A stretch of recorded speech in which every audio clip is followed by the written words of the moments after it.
नमस्कार दोस्तों।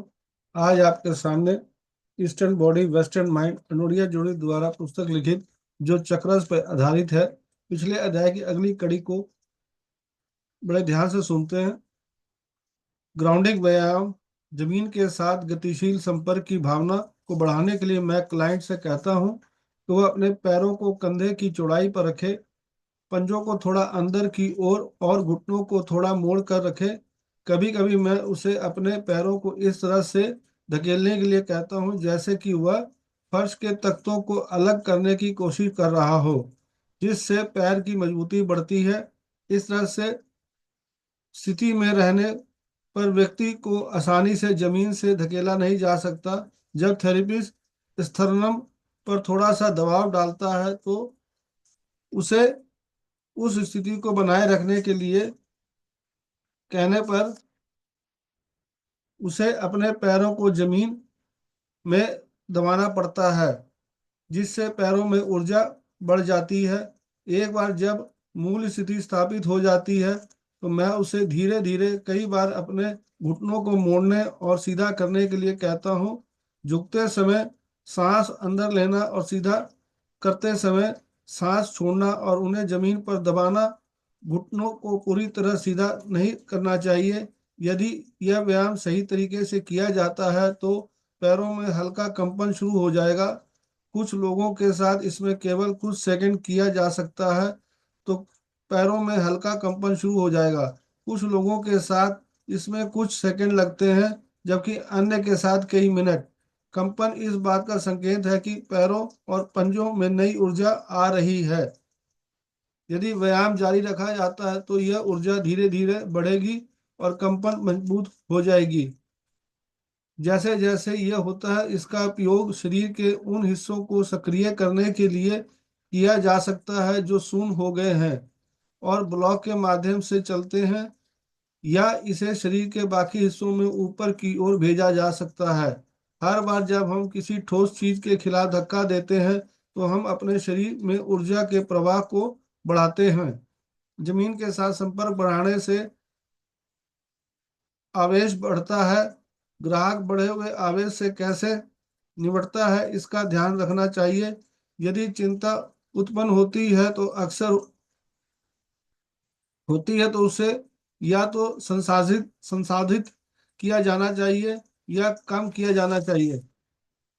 इसे व्यायाम को धीरा या धीमे करके या रोककर पैरों को सामने हवा में उछालकर या सिर नीचे करके कुर्सी पर बैठकर इसे कम किया जा सकता है। इसे इस सामग्री के साथ काम करके संसाधित किया जा सकता है जिसे यह प्रकाशित करता है।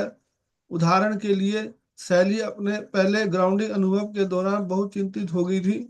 वह उसकी आंखें और सांसों के माध्यम से उसके अनुभव के बार बार वर्णन को स्पष्ट करने के माध्यम से देखा जा सकता था कि हाथ कांप रहे थे, मानो वे अपनी जगह पर बैठे बंधे हुए हों। अपनी बाहों को आगे की ओर बढ़ने की कोशिश करो। अपने सामने पहुंचो। शैली के आगे हाथ बढ़ाया और चार उसके ऊपर दौड़ा। धड़ और हाथ बाहर निकाले। वह रोने लगी।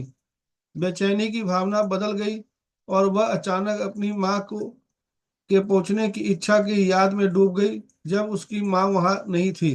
वह अपनी उदासी की भावनाओं और हाथ बढ़ाने के बारे में अपनी झिझक को व्यक्त करने में सक्षम थी। मैंने उसे अपने हाथों को पकड़ने और किसी के साथ एक ठोस संपर्क महसूस करने की अनुमति दी।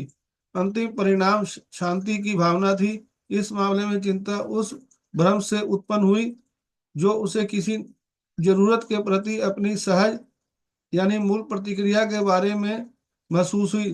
तब वे वहां नहीं थे। एक प्रतिक्रिया जो संतुष्टि की कमी के कारण बंद हो गई थी।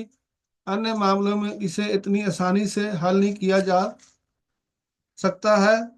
मेरा नियम है कि व्यक्ति को उतना ही आगे ले जाना चाहिए जितना वह संभाल सकती है, और केवल तभी आगे बढ़ना चाहिए जब मुझे विश्वास हो कि सत्र के दौरान कुछ समाधान की संभावना है, मैं गहन अवलोकन और निरंतर संवाद द्वारा इनका निर्धारण करता हूँ, जो मुझे उसकी शारीरिक और भावनात्मक दोनों स्थितियों के संपर्क में रखता है।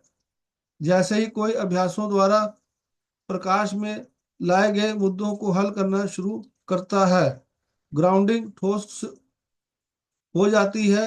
वह सचमुच उस पीड़ा को हल कर रहा है जो उसके और उसके आधार के नींव के बीच खड़ी थी।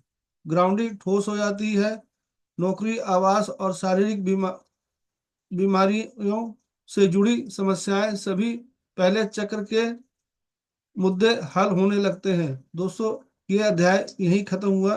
प्रथम चक्र के अध्याय आपके साथ शेयर कर दिया। कल फिर आपके साथ दूसरे चक्र को लेकर उपस्थित होऊंगा।